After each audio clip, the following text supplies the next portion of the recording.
بل فرضية العين قائمة حتى تتحرر آخر بقعة كانت في يوم من الأيام تظلل بظلال الإسلام. فالجهاد فرض عين حتى نحرر فلسطين وبخارى وطشقند والأندلس وسيبيريا ونصف فرنسا، وهكذا كل بقعة حكمت في يوم من الأيام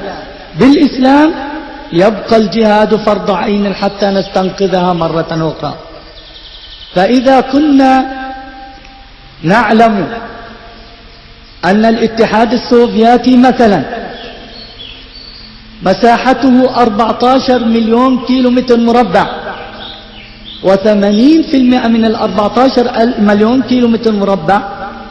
هذه كانت أراضي إسلامية وتحكم بالإسلام،